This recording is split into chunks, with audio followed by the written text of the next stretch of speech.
extraído da coleção de livros intitulada de O Livro do Corretor de Imóveis, de Augusto Rastenreiter. Olá! Nesta nossa análise de hoje, a gente mergulha num material muito curioso, sabe? Um documento que mapeia 16 tipos de clientes compradores no mercado imobiliário. É quase um guia de campo, assim, sobre comportamentos, motivações. Exato, bem detalhado. A ideia é a gente destrinchar essa diversidade toda. Tem desde o visitante casual, né, até aquele comprador super preparado. O que será que esses padrões nos dizem sobre a jornada de compra de um imóvel? É uma ótima pergunta. Vamos ver como esses perfis impactam, né? Não só o corretor, mas o próprio processo em si. O interessante é essa tentativa de criar uma taxonomia, uma classificação para algo tão humano e, francamente, às vezes, imprevisível. Com certeza. Bom, começando pelos que o material chama de não compradores ou curiosos. São os tipos 1, 2 e 16. Sabe, aquelas visitas sem intenção real de fechar negócio. Às vezes parece só um hobby de fim de semana, não é? Totalmente. Especialmente em imóveis mais chamativos, de alto padrão. E isso consome um tempo, um recurso precioso do corretor. O material descreve bem o tipo 1, que vê tudo, mas talvez o orçamento não esteja alinhado, né? E tem os tipos 2 e 16, que focam mais na decoração, na reforma, do que na compra mesmo. É um desafio filtrar essas visitas, sabe? Separar o joio do trigo. Sim, imagino. Aí, saindo dos curiosos, a gente entra numa categoria que, poderíamos chamar de desafiadora. Temos o indeciso crônico, tipo 3, aquele que fica meses patinando entre opções totalmente diferentes, casa ou apartamento, bairro A ou B. E o tipo 4, o super exigente, aquele que encontra defeito em absolutamente tudo. Por que esses perfis são tão desgastantes assim, além do óbvio gasto de tempo? O indeciso, o tipo 3, ele talvez reflita a própria ansiedade, né? A complexidade da decisão imobiliária. Mas acaba paralisando o processo todo. Já o exigente, o tipo 4, muitas vezes buscam o ideal que não existe, talvez influenciado por aquelas imagens perfeitas que a gente vê por aí. Isso gera frustração para os dois lados. Entendi. E ainda tem o famoso BBB, né? O tipo 5. Buscando o bom, o bonito e barato. A tal galinha morta. Ele pressiona por preços que são, irreais para o mercado. Pois é. E o tipo 6? Aquele que critica cada acabamento, cada detalhe. O material sugere que, no fundo, ele quer mesmo construir do zero. Será que é sempre isso ou, às vezes, é só alguém muito detalhista mesmo? O documento aponta mais para esse sonho da construção própria como a motivação principal do tipo 6, sabe? Usando as críticas quase como justificativa para não comprar. Mas, claro, pode ter outras razões, nuances. Logo em seguida, vem um perfil complicado, o mentiroso, o tipo 7. Esse complica tudo ao dar informações falsas sobre finanças, sobre a situação real dele. Nossa, isso é sério. Sim, pode até prejudicar a reputação do corretor. E não podemos esquecer do furão, o tipo 9.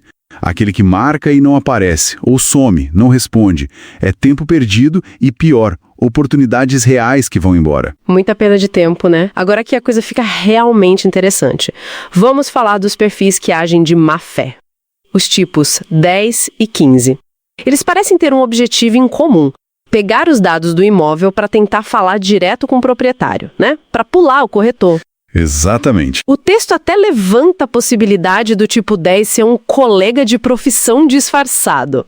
Isso é complicado. É uma quebra de confiança direta. Isso mina a relação profissional e desvaloriza todo o trabalho de intermediação. E falando em desafios de negociação, tem também o tipo 8. Aquele que oferece um bem na troca, um carro, outro imóvel, mas com uma supervalorização absurda. Às vezes, 20% acima do mercado. Isso inviabiliza a negociação de um jeito diferente, mas igualmente difícil. Entendi. É outra forma de complicar o processo. Mas, olha, nem tudo são flores murchas. Felizmente, existem os clientes que o material considera ideais. O tipo 11, o preparado. Ele já sabe o que quer, tem um orçamento definido, está pronto para decidir. Que alívio deve ser encontrar um cliente assim. Sem dúvida. um respiro. E o tipo 12, o comunicativo. Claro, direto sobre o que busca, o que precisa, facilita muito, né? Com certeza. E, complementando essa lista positiva, temos o tipo 13, que é o flexível. Ele está aberto a sugestões, a negociações justas, entende o toma lá da cá. E, talvez o mais valioso a longo prazo, né? O tipo 14, o cliente satisfeito. Aquele que gosta tanto do serviço que vira um promotor do seu trabalho, indicando para amigos, família. Ah, esse é ouro. Esse gera um ciclo virtuoso de negócios. É o resultado de um bom serviço encontrando um perfil de cliente positivo. Olhando para todos esses perfis agora, essa variedade toda, o que essa classificação realmente revela sobre o mercado imobiliário em si? É só uma ferramenta para o corretor ou diz algo mais profundo sobre nós? Olha, eu acho que vai além de ser só uma estratégia para o corretor, sabe? Essa tipologia toda expõe uma tensão constante. A tensão entre a busca emocional por um lar, por um espaço e a realidade pragmática, financeira da transação. A gente vê isso tanto nos curiosos, quanto nos negociadores difíceis ou até nos ideais. É um microcosmo de desejos, medos, estratégias humanas, num momento de grande investimento pessoal e financeiro. Entender isso ajuda todo mundo a navegar melhor nessas águas.